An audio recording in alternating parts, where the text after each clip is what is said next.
बिहार विधानसभा चुनाव नजदीक आते ही भ्रष्टाचार का मुद्दा इस बार राजनीतिक बहस के केंद्र में आ गया है। आज आरजेडी नेता तेजस्वी यादव की प्रेस कॉन्फ्रेंस से ये बात साफ हो गई कि वो भी इसी नैरेटिव को हथियार बनाकर चुनावी मैदान में उतरने वाले हैं। आज सुबह अचानक प्रेस कॉन्फ्रेंस बुलाकर तेजस्वी यादव ने पत्रकारों को ये संकेत दिया कि कोई बड़ा ऐलान होने वाला है, लेकिन उनकी बातें सुनकर कई लोगों को लगा कि वो जनसुराज के मुखिया प्रशांत किशोर की राह पर ही चल पड़े हैं। जिन मुद्दों को पीके अपनी सभाओं और भाषणों में जोर शोर से उठा रहे हैं, अब वही मुद्दे तेजस्वी यादव भी जनता के सामने रख रहे हैं। दरअसल शायद तेजस्वी यादव को समझ आ गया है कि इस चुनाव में जनता का पूरा मूड भ्रष्टाचार और सुशासन के दावों की हकीकत पर केंद्रित है। तेजस्वी यादव ने प्रेस कॉन्फ्रेंस में कहा कि बिहार का शायद ही कोई विभाग ऐसा हो जहां भ्रष्टाचार ना फैला हो। उन्होंने आरोप लगाया कि डीके गिरोह के संरक्षण में भ्रष्ट अफसर जमकर लूट मचा रहे हैं। तेजस्वी के मुताबिक पिछली बार महागठबंधन को सत्ता से दूर रखने में भी इन्हीं अफसरों की बड़ी भूमिका थी। इस बार अगर महागठबंधन की सरकार बनती है तो ऐसे अधिकारियों के खिलाफ सख्त कार्रवाई होगी। तेजस्वी ने खुलासा किया कि उनके पास भ्रष्ट नेताओं और अधिकारियों की एक लंबी लिस्ट है, जिसमें वे लोग शामिल हैं जो अपने परिवार के नाम पर विदेशों में संपत्ति और निवेश कर रहे हैं। उन्होंने कहा कि आने वाले दिनों में इस सूची को सार्वजनिक किया जाएगा।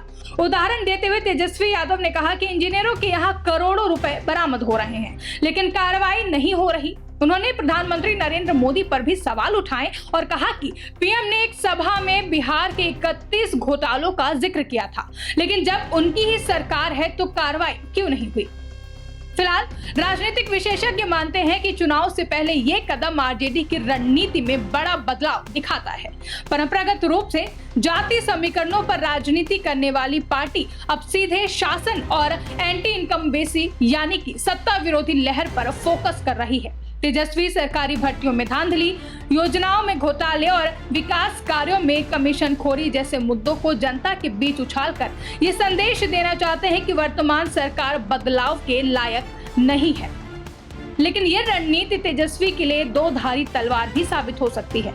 वजह साफ है, खुद तेजस्वी यादव और उनके परिवार पर कई गंभीर भ्रष्टाचार के आरोप हैं। तेजस्वी लैंड फॉर जॉब यानी कि नौकरी के बदले जमीन घोटाले और मनी लॉन्ड्रिंग मामलों में नामजद हैं।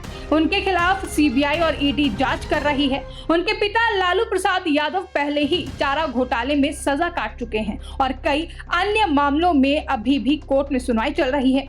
यानी तेजस्वी भ्रष्टाचार के मुद्दे को भले ही बड़ा हथियार बनाकर जनता के बीच उतरने की तैयारी कर रहे हो, लेकिन उनके अपने परिवार का विवादित अतीत और मौजूदा केस इस मुद्दे पर उनकी विश्वसनीयता पर सवाल खड़े कर सकते हैं।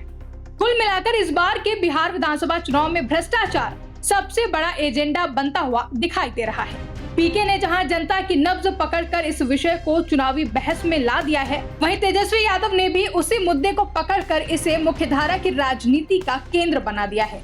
ऐसे में अब देखना यह होगा कि भ्रष्टाचार के खिलाफ ये चुनावी नैरेटिव जनता को कितना प्रभावित करता है और क्या ये मौजूदा सत्ता को चुनौती देने में कारगर साबित होगा। डेस्क रिपोर्ट, आज की खबर।